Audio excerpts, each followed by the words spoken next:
नमस्कार दोस्तों। सच बताऊं तो कंसिस्टेंसी की सबसे बड़ी दुश्मन हमारी मोटिवेशन ही है। हम सब एक लूप में फंसे हुए हैं। रात को 12 बजे एक मोटिवेशनल वीडियो देखा, अंदर से आग जगी और हमने डिसाइड किया कि कल से तो ज़िंदगी बदल देनी है। कल से 5 बजे उठना है, 1 घंटा मेडिटेशन, 2 घंटा जिम और 4 घंटा फोकस के साथ काम। हम एक परफेक्ट विज़न का सपना देखते हैं, लेकिन अगले दिन क्या होता है? सुबह 5 बजे अलार्म बजता है, हम उसे स्नूज़ करते हैं और जब 8 बजे आँख खुलती है तो पहला थॉट पता है क्या आता है? छोड़ो यार, आज का दिन तो खराब हो गया, अब सीधा मंडे से शुरू करेंगे। इसे कहते हैं ऑल और नथिंग माइंडसेट। हमारा दिमाग बाइनरी में सोचता है, या तो 100% परफेक्शन या फिर ज़ीरो। साइकोलॉजी में इसे डाइकोटोमस थिंकिंग कहते हैं। हमें लगता है कि अगर हमने डाइट पर रहते हुए एक छोटी सी चॉकलेट खा ली तो पूरा डाइट प्लान फेल हो गया, तो क्यों ना अब पूरा पिज़्ज़ा ही खा लिया जाए। ये व्हाट द हेल इफ़ेक्ट ही वो दीवार है जो आपको कंसिस्टेंट नहीं होने देती। हम प्रोसेस से ज़्यादा रिजल्ट से प्यार करते हैं, और जब रिजल्ट तुरंत नहीं मिलता तो हमारा दिमाग गिव अप करने के 100 बहाने ढूंढ लेता है। एक और बड़ी प्रॉब्लम है ओवर ऑप्टिमाइजेशन। हम शुरुआत करने से पहले ही बेस्ट सेटअप ढूंढने लगते हैं। अगर ट्रेडिंग सीखनी है तो पहले बेस्ट लैपटॉप चाहिए, बेस्ट कोर्स चाहिए, बेस्ट सेटअप चाहिए। अगर यूट्यूब शुरू करना है तो बेस्ट कैमरा और माइक चाहिए। रिसर्च बताती है कि जब हम प्लानिंग में बहुत ज़्यादा टाइम वेस्ट करते हैं तो हमारा दिमाग हमें एक झूठी सेटिस्फैक्शन देता है कि हम काम कर रहे हैं, जबकि असलियत में हमने एक कदम भी आगे नहीं बढ़ाया होता। इससे एनालिसिस पैरालिसिस कहते हैं। आप प्लानिंग की थकावट से इतना थक जाते हो कि एग्जीक्यूशन के लिए एनर्जी ही नहीं बचती। रियल लाइफ में देखें तो हमारी day to day life distraction से भरी है। आपने सोचा था कि आज 2 घंटे बिना फ़ोन छुए पढ़ाई या काम करूंगा, लेकिन तभी एक नोटिफिकेशन आता है और आप सोचते हो बस एक बार देख लेता हूँ किसका मैसेज है। वो एक बार कब 45 मिनट की माइंडलेस स्क्रॉलिंग में बदल जाता है, पता ही नहीं चलता। जब आप वापस होश में आते हो तो आपको गिल्ट महसूस होता है। ये गिल्ट ही कंसिस्टेंसी का जहर है, क्योंकि गिल्ट से बचने के लिए आपका दिमाग फिर से डोपामाइन ढूंढता है। वही रील्स, वही गेम्स, वही सस्ता डिस्ट्रैक्शन। हम कंसिस्टेंसी को सज़ा, पनिशमेंट की तरह देखते हैं। हमें लगता है कि कंसिस्टेंट होने के लिए हमें अपनी सारी खुशियाँ कुर्बान करनी पड़ेगी, एक रोबोट बनना पड़ेगा। लेकिन सच ये है कि कंसिस्टेंसी बोरिंग है, और यही इसका सबसे बड़ा टेस्ट है।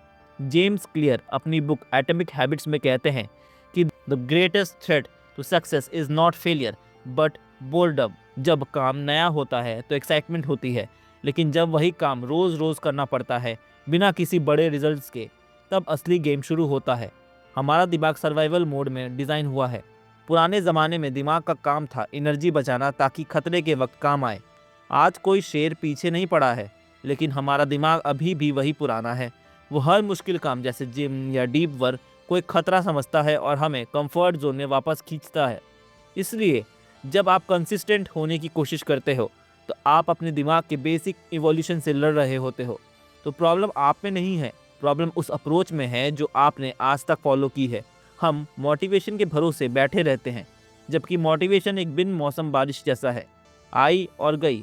हमें चाहिए एक ऐसा सिस्टम जो तब भी चले जब हमारा मन ना हो। कंसिस्टेंसी का मतलब हर दिन 100% देना नहीं है, बल्कि हर दिन बस शो अप करना है। अगर आप 1% भी काम कर रहे हो तो आप उन 90% लोगों से आगे हो जो परफेक्शन के इंतज़ार में बैठे हैं। याद रखिए, एक गंदा वर्कआउट उस वर्कआउट से बेहतर है जो कभी हुआ ही नहीं। एक ख़राब स्क्रिप्ट उस स्क्रिप्ट से बेहतर है जो सिर्फ आपके दिमाग में है। अब बात करते हैं उस सीक्रेट सॉस की जो बड़े बड़े परफॉर्मर्स यूज़ करते हैं। देखिए, कंसिस्टेंसी कोई विल पावर या मोटिवेशन का गेम नहीं है। मोटिवेशन एक माचिस की तिल्ली की तरह होती है। वो शुरुआत में आग तो लगा सकती है, लेकिन लंबे समय तक जलने के लिए आपको फ्यूल यानी एक सिस्टम की ज़रूरत होती है। अगर आप सिर्फ मोटिवेशन के भरोसे बैठे हैं तो आपका दिमाग हमेशा शॉर्टकट ढूंढेगा। इसके पीछे एक सॉलिड साइकोलॉजिकल रीज़न है। हमारा दिमाग एनर्जी कंजर्वेशन के लिए डिज़ाइन हुआ है। जब भी आप कुछ नया या मुश्किल करने के लिए कोशिश करते हैं, ब्रेन को लगता है कि ये खतरा है और वो आपको वापस कंफर्ट जोन में खींचता है।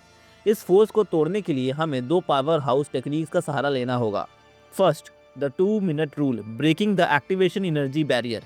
जेम्स क्लियर की बुक एटॉमिक हैबिट में एक कमाल का कंसेप्ट है, द 2 मिनट रूल। इसका सिंपल लॉजिक ये है कि जब हम किसी बड़े गोल के बारे में सोचते हैं जैसे मुझे 1 घंटा वर्कआउट करना है या मुझे पूरा चैप्टर पढ़ना है, तो हमारा दिमाग उस रेजिस्टेंस से डर जाता है। हमें लगता है कि इतनी मेहनत करनी पड़ेगी और हम प्रोक्रास्टिनेशन शुरू कर देते हैं।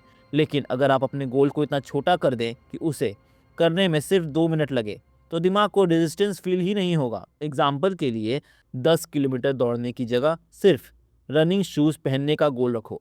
वीडियो स्क्रिप्ट लिखने की जगह सिर्फ लैपटॉप ओपन करके एक लाइन लिखने का गोल रखो। रिसर्च फैक्ट, न्यूटन का लॉ ऑफ इनर्शिया यहाँ भी अप्लाई होता है। एक बार जब आपने लैपटॉप खोल लिया या शूज़ पहन लिया, तो आपका मोमेंटम बन जाता है। सबसे मुश्किल काम फिनिश करना नहीं बल्कि स्टार्ट करना होता है। जब आप 2 मिनट का टास्क पूरा करते हैं, तो आप अपने दिमाग को सिग्नल देते हैं कि I am showing up. Consistency का मतलब ये नहीं कि आपने कितना बड़ा काम किया, बल्कि ये है कि आपने शो अप किया या नहीं। याद रखिए, एक बैड वर्कआउट हमेशा उस वर्कआउट से बेहतर होता है जो कभी हुआ ही नहीं। Second, identity shift, outcome versus identity based habits. ज़्यादातर लोग गलती ये करते हैं कि वो आउटकम बेस्ड गोल्स बनाते हैं, जैसे मुझे 10 केजी वजन कम करना है या मुझे 1 लाख सब्सक्राइबर्स चाहिए। ये गोल्स बुरे नहीं हैं, लेकिन ये टेम्पररी होते हैं। जैसे ही आउटकम मिल जाता है या नहीं मिलता, कंसिस्टेंसी टूट जाती है। इसका असली सॉल्यूशन है आइडेंटिटी बेस्ड हैबिट्स। आपको ये नहीं सोचना कि मुझे ये रिजल्ट चाहिए, बल्कि ये सोचना है कि मुझे कैसा इंसान बनना है। एक स्मोकर जो कहता है मैं क्विट करने की कोशिश कर रहा हूँ, वह अभी भी खुद को स्मोकर ही समझ रहा है। लेकिन एक स्मोकर जो कहता है I am not a smoker, उसने अपनी आइडेंटिटी बदल ली है।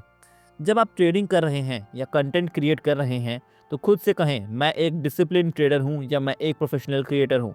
एक प्रोफेशनल क्रिएटर तब काम नहीं करता जब उसका मूड होता है, वो तब काम करता है जब उसका टाइम होता है। हर बार जब आप एक छोटा सा कंसिस्टेंट स्टेप लेते हैं, आप अपनी नई आइडेंटिटी के लिए एक वोट डाल रहे होते हैं। धीरे धीरे ये वोट्स जमा होते हैं और आपका सेल्फ बिलीफ बढ़ जाता है। ये वही पॉइंट है जहाँ कंसिस्टेंसी एफर्ट से एफर्टलेस बन जाती है।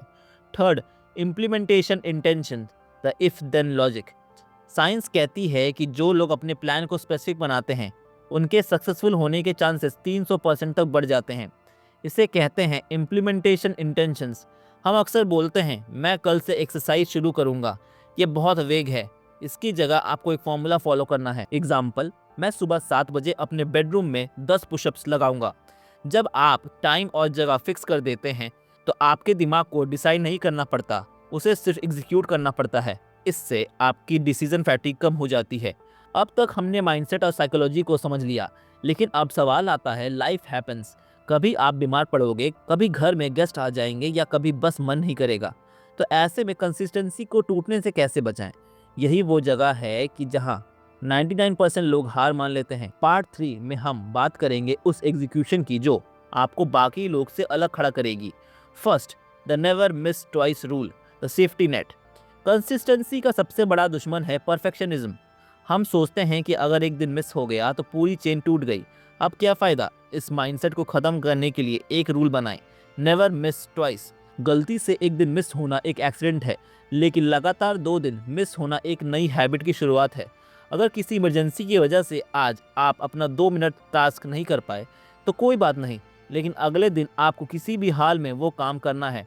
ये रूल आपके दिमाग से वो गिल्ट निकाल देता है जो अक्सर हमें हमेशा के लिए क्विट करने पर मजबूर करता है। याद रखिए, कंसिस्टेंसी 100/100 दिन काम करना नहीं, बल्कि 100 में से 90 दिन वापस लौट कर आना है। Second, visual tracking, seeing is believing. हमारा दिमाग विजुअल प्रोग्रेस का भूखा होता है। जब हमें दिखता है कि हम आगे बढ़ रहे हैं, तो डोपामाइन रिलीज होता है, जो हमें और काम करने के लिए मोटिवेट करता है। इसका सबसे बेस्ट तरीका है the Seinfeld strategy, don't break the chain. एक बड़ा वॉल कैलेंडर लीजिए और हर दिन उस दिन पर एक बड़ा रेड एक्स मार्क कर दीजिए जिस दिन आपने अपनी हैबिट पूरी की। जब आप एक हफ्ते तक उन क्रॉस को लगातार देखते हैं, तो आपका दिमाग उस चेन को टूटने से बचाने के लिए एक्स्ट्रा एफर्ट डालता है। ये पेपर और पेन का मैजिक है जो किसी ऐप में नहीं मिलता। जब आपका मन ना करे, तब वो कैलेंडर आपको याद दिलाएगा कि आपने पिछले 10 दिन कितनी मेहनत की है। क्या आप वाकई उस सुंदर सी चेन को आज तोड़ना चाहते हैं? Third, environment design, reducing friction. Consistency will power से नहीं, इन्वायरमेंट से आती है। अगर आपको हेल्दी खाना है लेकिन किचन में चिप्स रखे हैं, तो एक ना एक दिन आपका विल पावर टूट जाएगा। इससे बेहतर है कि फ्रिक्शन को मैनेज करें। गुड हैबिट्स के लिए फ्रिक्शन कम करें। अगर सुबह उठते ही ट्रेडिंग या कंटेंट क्रिएशन करनी है तो रात को ही अपना सेटअप रेडी रखें। लैपटॉप टेबल पर हो, नोट्स खुले हों और पानी की बोतल पास हो। बैड हैबिट्स के लिए फिक्शन बढ़ाएं। अगर फ़ोन ज़्यादा चलाते हो तो काम के वक्त उसे दूसरे कमरे में रख दो। जब आपका इन्वायरमेंट आपकी हैबिट को सपोर्ट करता है तो कंसिस्टेंट रहना आपका डिफ़ॉल्ट मोड बन जाता है। आपको लड़ना नहीं पड़ता, आप बस फ्लो के साथ चलते हैं। Fourth, the reward system, training your brain. Consistency boring लगती है क्योंकि इसका रिजल्ट महीनों बाद मिलता है, लेकिन हमारा दिमाग को इंस्टेंट रिवॉर्ड चाहिए, इसलिए हर छोटे विन को सेलिब्रेट करें।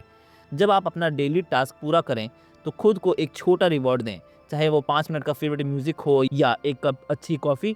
जब आप एफर्ट को प्लेजर के साथ जोड़ देते हैं तो दिमाग उस काम को बार बार करना चाहता है। दोस्तों, कंसिस्टेंसी का मतलब रोबोटिक बनना नहीं है, इसका मतलब है अपने कल के वर्जन से बेहतर बनना। शुरुआत में ये मुश्किल लगेगा, लगता है कि कुछ बदल नहीं रहा, लेकिन याद रखिए, पानी का उबलना बॉइलिंग 99% पानी पानी का उबलना 99 डिग्री सेल्सियस तक नहीं दिखता, लेकिन 100 डिग्री सेल्सियस पर पहुंचते ही वो भाप बन जाता है। आपका हर एक छोटा स्टेप, हर एक रेड क्रॉस आपको उस 100 डिग्री सेल्सियस की तरफ ले जा रहा है। बस आज का दिन संभाल लीजिए, कल की चिंता कल करेंगे, क्योंकि अगर आप आज कंसिस्टेंट हैं तो फ्यूचर अपने आप संभल जाएगा। धन्यवाद।